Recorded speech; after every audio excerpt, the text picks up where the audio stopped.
34 yil, 34 yillik orzu, 34 yillik kutish va nihoyat O'zbekiston madhiyasi jahon chempionatida yangraydi.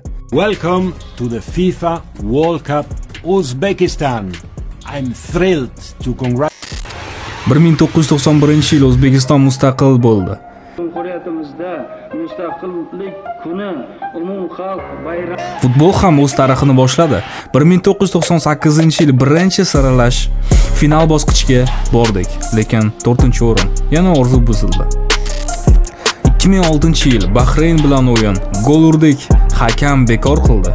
O'yin qaytadan o'tkazildi, yana 1-1, yana orzular so'ndi. 2014-yil Iordaniya bilan penaltilar. Yutish mumkin edi, omad yetmadi. O'zbekiston jahon chempionatidan yana chetda qoldi. 2018-yil Janubiy Koreya bilan hal qiluvchi o'yin. Faqat bitta gol kerak edi, hisob 0-0. Yana keyingi safar. Murabbiylar almashdi. Abramov, Qosimov, Babayan, Katanets har biri o'z uslubida ishladi. Natija yo'q edi. Yoshlar chiqib keldi. Abbosbek Fayzullayev, CSKA, Abduqodir Husanov, Manchester City, Eldor Shomurodov, Roma, Umidjon Xoliyorov, Husniddin Umurzakov, Muhammadali Muhiddinov. Bu avlod qo'rqmaydi. Bu avlod natija olib keladi. Og'ir guruh Eron, Qatar, Birlashgan Arab Amirliklari, Qirg'iziston oson bo'lmadi. G'alabalar ham, mag'lubiyat ham bo'ldi. Ammo eng muhim o'yin 5-iyun Birlashgan Arab Amirliklariga qarshi. Birlashgan Arab Amirliklari faqat futbol emas, bu siyosiy markaz. Bu Fors qo'ltig'i neft kuchi. Ammo bu safar futbol diplomatiyasiga aylandi.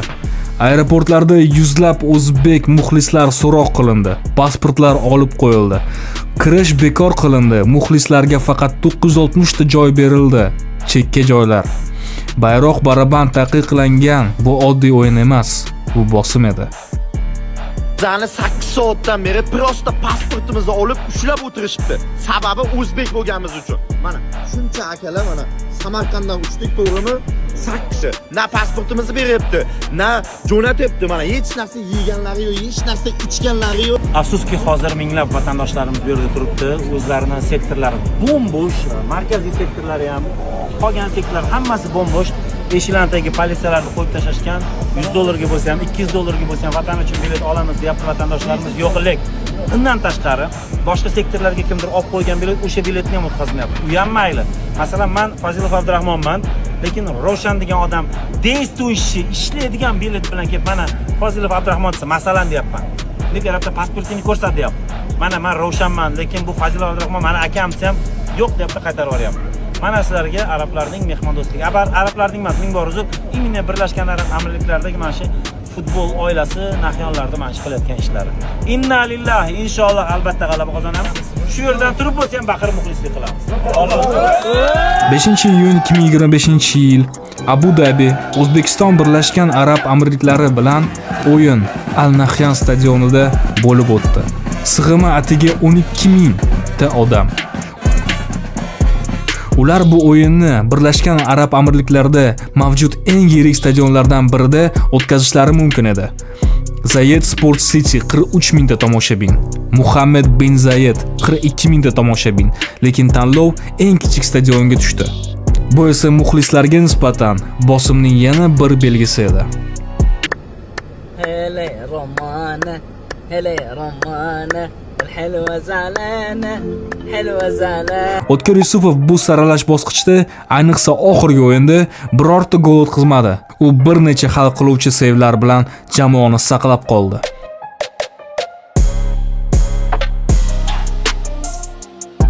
Hisob 0-0 va bu 0 bizning jahon chempionatiga yo'llanmamiz bo'ldi.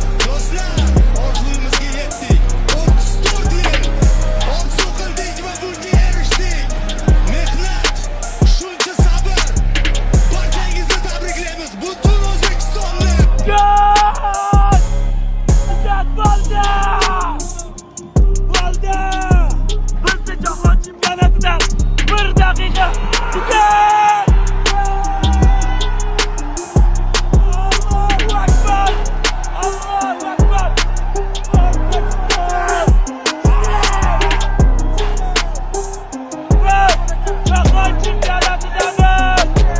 tabriklayman jahon chempionati chiqqani bilan. O'zbekiston g'alaba muborak. Tarixiy g'alaba. Xudo xolasa mana jahon chempionatiga chiqdik. Hammani tabriklayman. Mani elim, ellatim, oyginidagi go'zal axloq degan libosi bor millatim. Qo'lini ko'ksiga doim bosgan o'zbekim.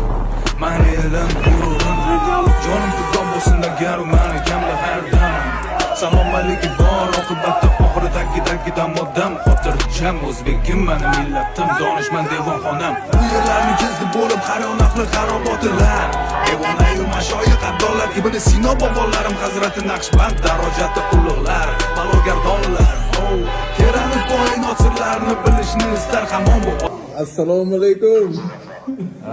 Mana Ramazon qodiri qilib o'tiribmiz. Aka, assalomu alaykum.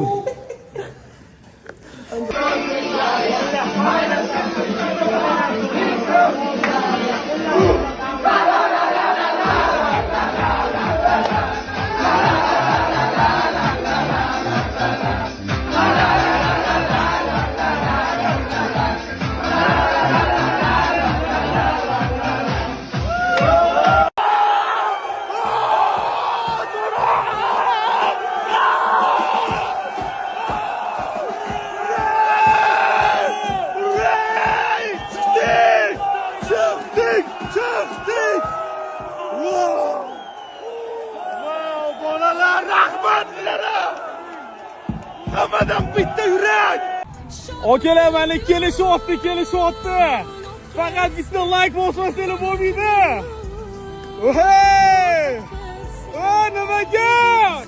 O'zbekiston nomer 1. Xormelar. Kelishdi mana. Mana avtobus ichida.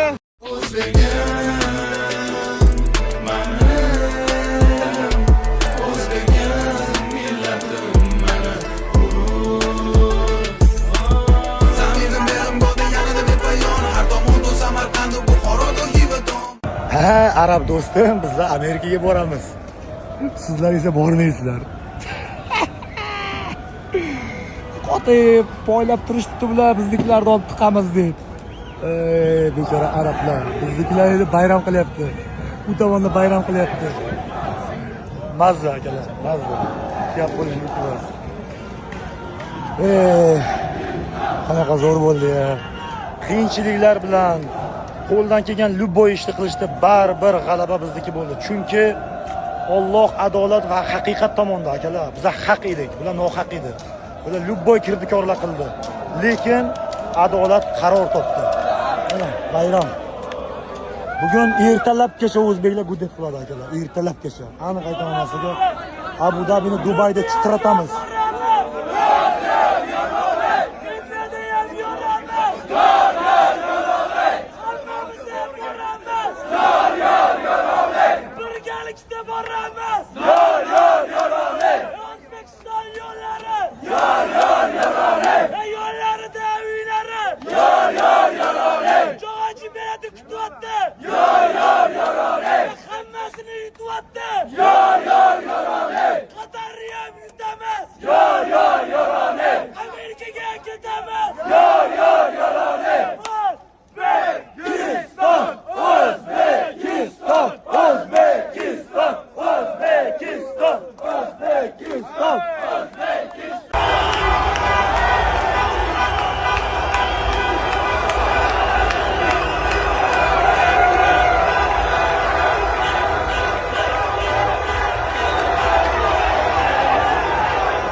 Assalomu alaykum muhtaram prezident. Assalomu alaykum. Assalomu alaykum. Mana ko'rdingizmi, sizni ham poyqadamingiz bilan bugun tarixiy g'alaba bilan mana shu qadrli farzandlarim o'tiribdi hammasi.